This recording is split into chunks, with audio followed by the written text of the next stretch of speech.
hey, I can understand it because this is all you have ever known.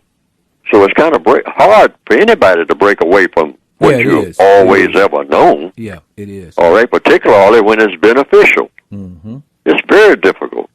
If I was a white person, it would be very difficult for me to say, hey,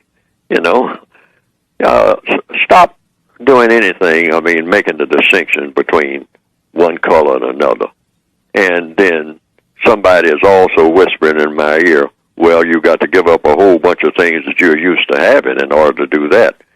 And I'm saying to myself, well, do I want to give up a lot of the things that, do I just want to join, go backwards, and deny myself things, that I'm used to having?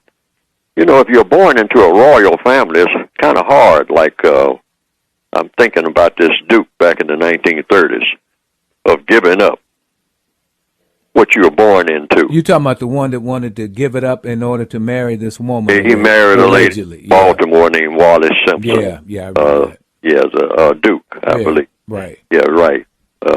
And he said, well, I want the woman more than I want the benefits and the royalty and all like that.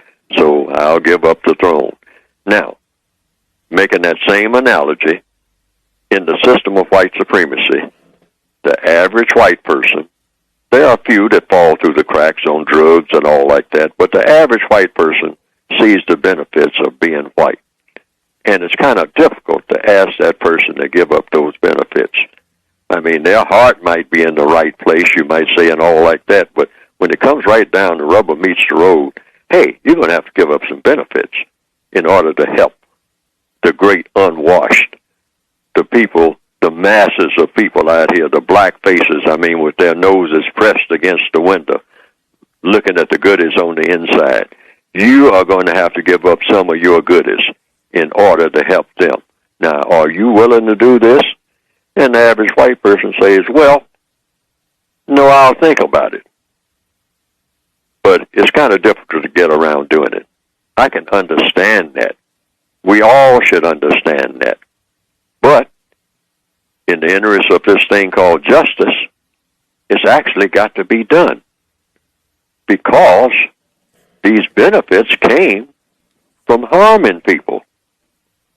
It's just like asking gangsters, all of this money, all these banks that you robbed and all like that, you're going to have to give most of it back. You can keep a little bit of it, but most of it you're going to have to give back. You have to give it back to the victim. Yeah, and no gangster wants to hear that. And the white supremacist system is a gangster system.